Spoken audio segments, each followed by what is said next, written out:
Hi sir, welcome to crazy talks with Keerthi. Thank you అండి. Sir, as I just said ఇందాక నా ఇంట్రడక్షన్లో రోజు రోజుకి మీ ఏజ్ పెరుగుతుందా తగ్గుతుందా? Even in grace you are looking so young, fit and fine. నాకొద్దు, నాకు పోవాళ్ళు అంత ఏజ్ పెరగాలి. అసలు యంగ్గా ఉందా అనే ఉద్దేశం లేదు. ఎందుకు sir back to back Jabardasth roles చేస్తూ ఉన్నారు? అసలు ఏజ్తో వయసుతో సంబంధం లేని రోల్స్ అన్ని చేస్తూ ఉన్నారు. ఒకసారి పెద్ద పెద్ద క్యారెక్టర్లు, ఒకసారి గ్రౌండెడ్ క్యారెక్టర్లు, ఇవన్నీ వింటూ చాలా ఆనందపడుతున్నారు కానీ వినాలని లేదు నాకు. ఎందుకో చెప్తా.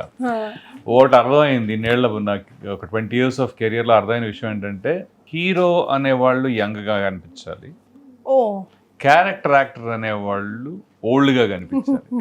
This has worked out like for good. వాళ్ళు ఎంత ఓల్డ్గా కనిపించగలిగితే ఫ్లెక్సిబిలిటీ అంత ఉంది అని చెప్పి తీసుకుంటారు. హీరోలు ఎంత యంగ్గా ఉంటే అన్నేళ్ళు ఆ లెగసీ కానీ ఏముంటుంది. నా దారుణం ఏంటంటే, నేను హీరోని కాదు, ఓకే, బట్ ఏంటి అంటే నా స్కిన్ టోన్ కానీ ఇది కానీ it does not resemble entirely a character actor. ఇప్పుడు మన సపోజ్ ప్రకాష్ రాజ్ గారు ఉన్నారనుకోండి, ఆయన ఆహార్యం ఇలా పెద్ద కళ్ళు మళ్ళీ అలాగే రావు రమేష్ గారు కానీ, మురళీ శర్మ గారు కానీ, శ్రీకాంత్ అయ్యం గారు కానీ, ఇలా చాలామంది they are flexible to look a certain way. Sir Ajay అన్న నా ఫ్రెండే, సో ఇది లైక్ హీ లుక్స్ రోబో. నేనేమో ఇలా యంగ్గా, ఎందుకు యంగ్, ఏం చేయాలి యంగ్ ఎందుకు సార్? దట్స్ లైక్ క్రెడిట్ కార్డే కదా.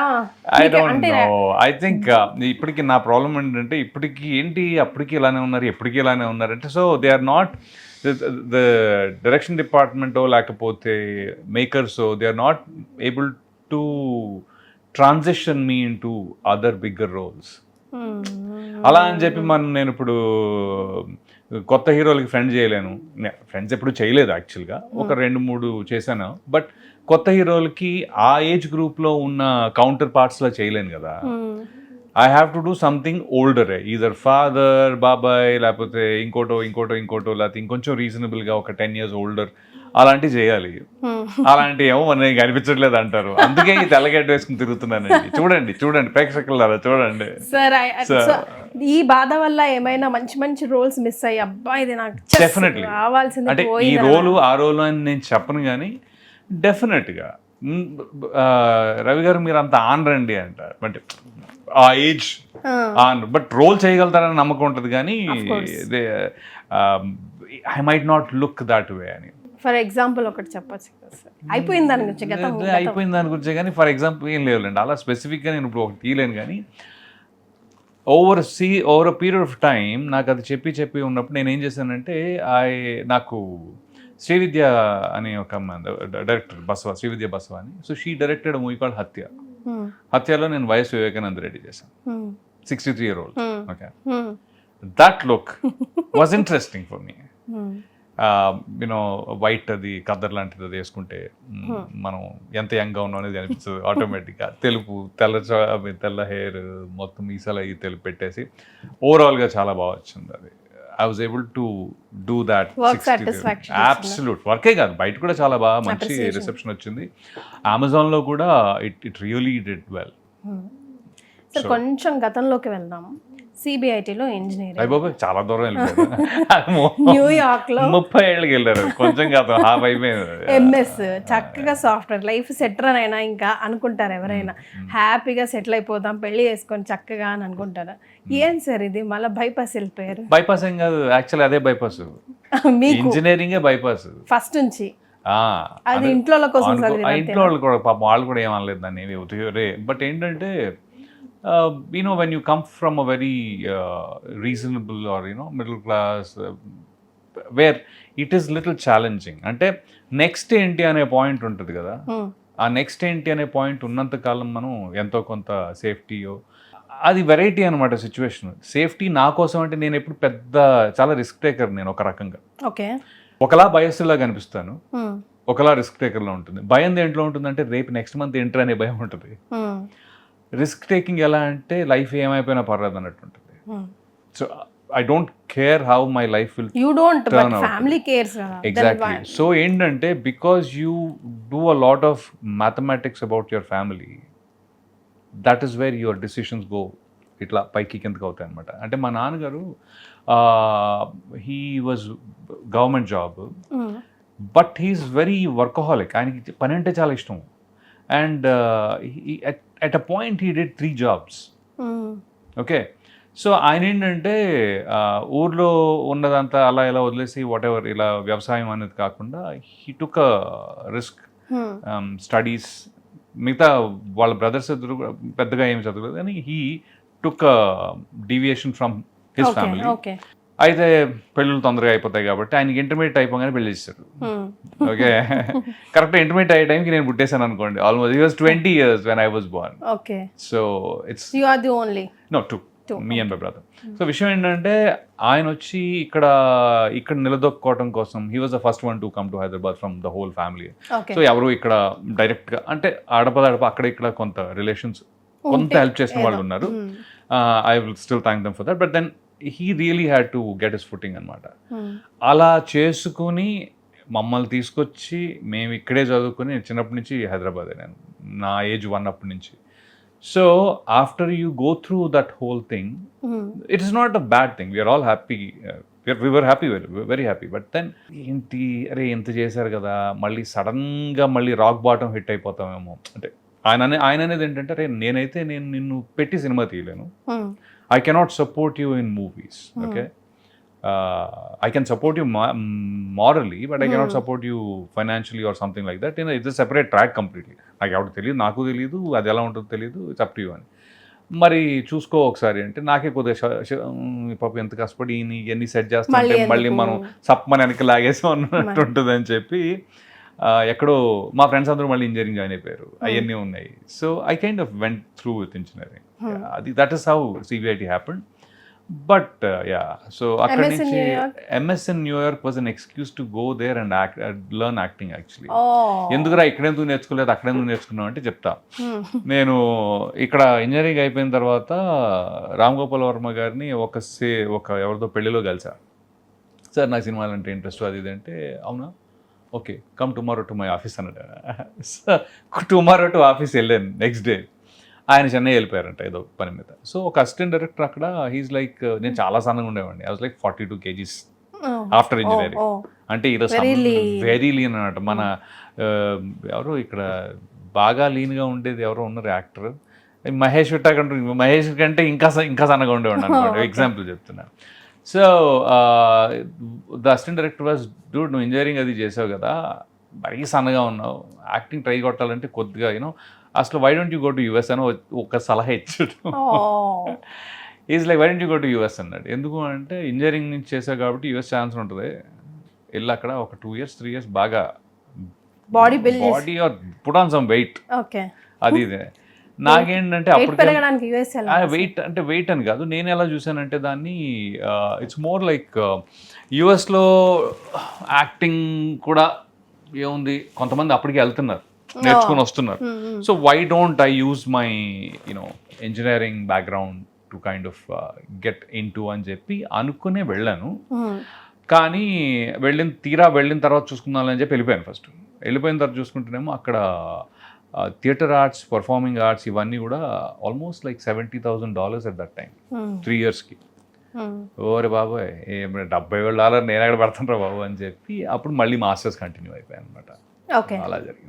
సో అటు నుంచి మళ్ళీ వెన్నెల మూవీ. సరే, ఈ క్వశ్చన్కి వచ్చే ముందు సార్, మీరు ఒక సన్గా డిఫరెంట్, మీరు ఒక ఫాదర్గా డిఫరెంట్. ఇప్పుడు ఇదే రోలర్ కోస్టర్ రైడ్ మీ సన్ మీకు తిప్పితే మళ్ళీ నేను యాక్టింగ్కి వెళ్తాను, నేను అది చేస్తాను, or daughter whoever it may be, అప్పుడు మీ డెసిషన్ ఏముంటుంది? గో అహెడ్ అంటారా, ఎందుకు అంటారా, లేకపోతే కంప్లీట్ యువర్ ఎడ్యుకేషన్ ఫస్ట్ అంటారా? నేను అసలు ఎప్పుడు నువ్వు తీసుకెళ్ళాలంటే అప్పుడు తీసుకెళ్ళంటాను. However you want go you go. Only thing is ఇల్యూజన్కిను ప్రాక్టికాలిటీ అంటే అలా కాదు. నేను మంచి నటుడిని అనుకోవటం, నేను బాగా చేస్తాను అనుకోవటం ఒక ఇల్యూజన్ అయి ఉండొచ్చు, లేదా నాకు ఇంట్రెస్ట్ ఉంది అనేది ఒక ఇల్యూజన్ అయి ఉండొచ్చు. నిజంగానే ఇంట్రెస్ట్ ఉందో లేదో కూడా తెలియకుండా. అంటే యాక్టింగ్ ఇది అని ఎవరు డిఫైన్ చేశారు? మామూలుగా చాలామంది నేను మంచి యాక్టర్ని అనుకుని చాలా ట్రైల్ కొడుతుంటారు. You should be really concrete about నీకు ఎంత వచ్చు అనేది పక్కగా ఎంత ఇంట్రెస్ట్ ఉంది, ఎంత పెట్టగలుగుతున్నావు అనేది చాలా క్లారిటీ ఉండాలి. ఆ క్లారిటీ ఉంటే నువ్వు వెళ్ళు. ఆ క్లారిటీ వచ్చేదాకా కొద్దిగా take time to figure out that అంట నేను. నిజంగా ఇంట్రెస్ట్ ఉందా లేకపోతే ఉందని అనుకుంటున్నావా? There is that difference. సరే, ఇప్పుడు 24 క్రాఫ్ట్స్లో కూడా చేంజ్ వచ్చేసింది. 20 years బ్యాక్ మీరు కెరియర్ స్టార్ట్ చేసినప్పటికీ ఇప్పటికి లాట్ ఆఫ్ డిఫరెన్స్. సో ఇవాళ రేపు పిల్లలకి సజెస్టబుల్లా నాట్ సజెస్టబుల్లా, నేను వచ్చేస్తాను మీరు అన్నట్టు ఇల్యూషన్లో ఉండిపోయి acting world is something really different. Of course ఇప్పుడు ప్రొఫెషనల్గా వన్ ఆఫ్ ది ప్రొఫెషనల్గా తీసుకుంటున్నారు, కానీ that something different. Again you have to deal with many things here. Roller coaster ride with all kind of emotions ఉంటాయి. వేరే జాబ్స్కి దీనికి చాలా డిఫరెన్స్ ఉంటాయి. సో యంగ్స్టర్స్కి మీరు ఇచ్చే సజెషన్? అది ఎప్పుడు ఉంటుంది, ఇంకో 20 ఏళ్ళ తర్వాత కూడా ఇంకొంచెం డిఫరెంట్గా ఉంటుంది. I mean that's a consistent. ఇదాలి అనుకుంటే ఇది అంతే. డిఫరెన్స్ ఇస్ కాన్స్టెంట్, అంటే పక్కా ఎవ్రీ 10 ఏళ్ళకి మారిపోద్ది అనేది కాన్స్టెంట్, ఖచ్చితంగా మారుతుంది. అది ఫిక్స్ అయ్యి దిగాలి. అది దిగటం కాదు, ఏ ఫీల్డ్లో అయినా మారుతుంది. ఇప్పుడు ఎందుకు ఐటీలో ఉంది, ఐటీలో ఇప్పుడు ఏఐ వచ్చింది, మిమ్మల్ని తీసేస్తున్నారు, అవి ఇవి అన్ని మీరు చేసే పనులన్నీ ఏఐ చేసేస్తుంది. జాబ్ ఇన్సెక్యూరిటీలు ఎన్ని ఉన్నాయి ఇప్పుడు. So there is no I think we don't have to think too much about one certain career. It is about how much you can give into it. అంటే నువ్వు కింద పడ్డావే అనుకో, పడతావు, అసలు లెగవు, ఓకేనా నీకు? అది ఫిక్స్ అయితే ఏదైనా ఒకటే. ముందు ఇంకా నయం. మా టైంలో ఏంటి అంటే ఇంజనీరింగ్ చేస్తే ఆ జాబు, అంతకుముందు జనరేషన్లోనేమో గవర్నమెంట్ జాబు ఇలా ఉండింది పర్మనెన్స్కి. ఇంజనీరింగ్ చేసేసి అమెరికాను, లేకపోతే ఇంజనీరింగ్ చేసేసి ఇక్కడ పోస్ట్ గ్రాడ్యుయేషన్ చేసి మంచి జాబ్ తెచ్చుకుంటే సెట్ అని. ఇప్పుడు అది కూడా లేదు. ఇప్పుడు ఇంకా ఈజీ రిస్క్ తీసుకోవటం, ఎందుకంటే దాంట్లోని కన్ఫర్మేషన్ లేదు, దీనిలోని కన్ఫర్మేషన్ లేదు. So I would say dude go ahead అంటాను నేను. సార్, మీ ఫిజిక్ వల్ల కొన్ని క్యారెక్టర్స్ మిస్ అయ్యే పరిస్థితులు అలా వచ్చాయని అన్నారు కాబట్టి, ఎందుకు రవి వర్మ ఈ డెసిషన్ తీసుకున్నావు అని కూర్చొని ఎప్పటికైనా మీ లైఫ్లో ఆలోచించిన రోజులు వచ్చాయా? బికాజ్ ఈరోజు టైంకి వెళ్ళిపోవాలి అని బిజీగా ఉంటారు. మేబీ ఈ వీక్ అంతా, ఈ మంత్ అంతా, ఒక్కొక్క రోజు ఉండకపోవచ్చు, యుల్ బి సిక్ బ్యాక్, చాలా రోజులు ఉండకపోవచ్చు ఒక్కొక్క రోజు. సో ఎట్లా మోటివేట్ చేసుకుంటారు? ఏం చేస్తుండే ఆ టైంలో మీరు ఖాళీ ఉన్నప్పుడు? కానీ ఎట్లా యూనో ఏంది ఇన్ని రోజులు ఖాళీ ఉంది, మళ్ళీ నెక్స్ట్ ఎప్పుడు వస్తుందా రాదా అని ఆలోచించేవారా? What kind of roller coaster మీ మైండ్లో? That's a good question. ఇది వెరైటీ క్వశ్చన్ ఇది, ఎందుకంటే నాకు కన్సిస్టెన్సీ పెరిగిపోయింది ఆ విషయంలో. అంటే నేను కెరీర్ స్టార్ట్ చేసినప్పటి నుంచి నేను ఇండస్ట్రీలో ఉన్నప్పుడంతా కూడా ఎంతో కొంత వర్క్ ఉండేది. ఓన్లీ డిఫరెన్స్ ఏంటంటే ఇప్పుడు వీడు సూపర్ బ్లాక్ బస్టర్ హిట్ అని చెప్పి నెలకి 25 రోజులు నేను ఎప్పుడు పనిచేయాలి. నెలకి ఒక 12-15 అది ఆల్మోస్ట్ కన్సిస్టెంట్గా ఉంది. సో నాకు పెద్దగా ఇప్పుడు ఏమందంటే నాకు రిలాక్స్ అయిపోయాను నేను. అంటే మెంటలీ ఆల్సో నాకు ఇప్పుడు ఏంటంటే మీరు ఫుల్ 1 month పని ఇచ్చారనుకోండి, నేను చేయనేమో. అంటే చేయనంటే నా ఉద్దేశం ఇట్స్ మోర్ లైక్ 20 days, ఒక 20 days. అంటే because I tell you why. Acting is a very integral process. Okay, అది ఇలా పుస్తకం ఆ డైలాగ్ తీసుకుని ఓకే కమాన్ రెడీ, నేను అలా చెప్పను. నాకు I like to be that person, I like to enjoy myself. పరకాయ ప్రవేశం అనేది పెద్ద పదాలు అనుకోండి. I like to enjoy what I'm doing. Okay, so every time ఫ్రెష్గా ఇవ్వాలంటే ఇది రోజు పెన్నం మీద వేసే దోశ కాదు. అంటే ఒక టెంపరేచర్లో పట్టమని పడిందంటే టట్టమని వచ్చేసి రెడీ అనడానికి you want to try something interesting about the same character. మీరు ప్రతిరోజు పోలీస్ ఇచ్చినా ఒకటే, నేను ప్రతిరోజు దొంగనిచ్చినా ఇంకోటి ఇచ్చినా, ఈరోజు ఏమైనా కొత్తగా చేద్దాం రా, ఆ కొత్తగా అనేది ఎక్కడి నుంచి వస్తుంది? ప్రతిరోజు రాదు కదా, ఎక్కడైనా రెడీ అయ్యి వస్తుందా? కాదు కదా. So that's when I want to take time. So if I'm able to spend some time doing that. అందుకే నా ప్రాబ్లం ఏంటంటే విపరీతంగా డేట్లు ఒప్పుకోను, అదొకటి ఉంది. ఓ 2-3 సినిమాలు వచ్చేస్తే ఒకేసారి అది మరి నేను అది చేస్తానంటే ఏముందండి కొద్దిగా అడ్జస్ట్ చేసుకుందాం అంటే నాకు ఎక్కడో, బికాజ్ ఏమైపోతుంది అంటే తర్వాత ప్రెషర్ పెంచేస్తారు ఒకసారి. నేను ఒక్కోసారి 56 గంటలు పనిచేస్తాను డైరెక్ట్గా, 56 hours. మరి అప్పుడు ఎట్లా సార్ క్యారెక్టర్స్ మేనేజ్ చేస్తారు? మధ్యలో అంటే క్యారెక్టర్స్ మెయింటైన్ అవుతున్నాయి. బాడీ లాంగ్వేజ్, హెయిర్ అవన్నీ మారదాం, అవన్నీ హెయిర్ ఇస్ ద ఫిజికాలిటీ వేరు, emotional integrity is fine. As for the character I'm బానే, అదొకటి నా క్లారిటీ ఉంటుంది. Okay, switch on switch off to this one to that one, ఆ క్లారిటీ ఉంది. బట్ నేను అదే అంటాను, 56 గంటలు కంటిన్యూస్ గా పనిచేసిన అవసరం అంటే why should you try and do it అంటా నేను. కంటిన్యూస్ 56 hours అంత డెస్పరేట్ లేరా మీరు? కొంతమంది డెస్పరేషన్ చేయాల్సిందే, వీళ్ళు డూ ఆర్ డై ఇయ్యాలి, కాకపోతే రేపు అన్నట్టుగా ఉంటారు కదా. తప్పదు కాబట్టి నేను చేయటానికి రెడీ. ఓకే, బట్ దాన్ని డైరెక్ట్ గా that is the way of life అని నేను ఎప్పుడు తీసుకోవట్లేదు. సో తప్పదు తప్పదు. ఎందుకు వచ్చిందా 56 గంటలు అంటే అందరికీ ఏదో హడావుడి ఉండే వచ్చింది. నేను కాదని అనట్లా. What I'm trying to say is I don't intercept too many. So పాత్రకి న్యాయం చేయాలనుకునే మీరు 56 గంటలు వరుసగా వర్క్ చేయాల్సిన పరిస్థితి వచ్చినప్పుడు ఎట్లా సార్ మేనేజ్ చేస్తారు? సెట్ డిఫరెన్స్, మనుషుల డిఫరెన్స్, క్యారెక్టర్ డిఫరెన్స్, మొత్తమే డిఫరెంట్ కదా. That's okay, that's fine. అంటే ఫిజికల్గా ఇప్పుడు ఈ గెడ్డం, మీసం, జుట్టు అవి నాకు ప్రాబ్లమ్స్. అవి అంటే ఒక దాంట్లో గెడ్డం ఉండి ఇంకో దాంట్లో తగ్గించాలంటే అది నాకు చెప్పలేను. కానీ మెంటల్ స్టేట్లో వేరియేషన్స్ ఆర్ ఓకే కంప్లీట్లీ. నేను అది మెయింటైన్ చేసుకుంటూ ఉంటాను. అంటే నేను నాదేంటి అంటే ఈరోజు నేను ఒక సినిమా కమిట్ అయితే అది ఇంకా లాస్ట్ డబ్బింగ్ చెప్పేదాకా that character will be with me. I will not leave the character. ఒక్కోసారి నేనే వదిలిచ్చేసుకుందాం క్యారెక్టర్ అని చెప్పి ప్రొడ్యూసర్కో డైరెక్టర్ కాల్ చేసి డబ్బింగ్ ఎప్పుడు అంటే వదిలిచ్చేసుకుందాం అంటే అయిపోయింది, షూట్ అయిపోయింది. I want to just go head and finish it off good, మంచిగా క్లోజ్ చేసుకుని నెక్స్ట్ దానికి అన్నట్టు ఉంటుంది అనమాట.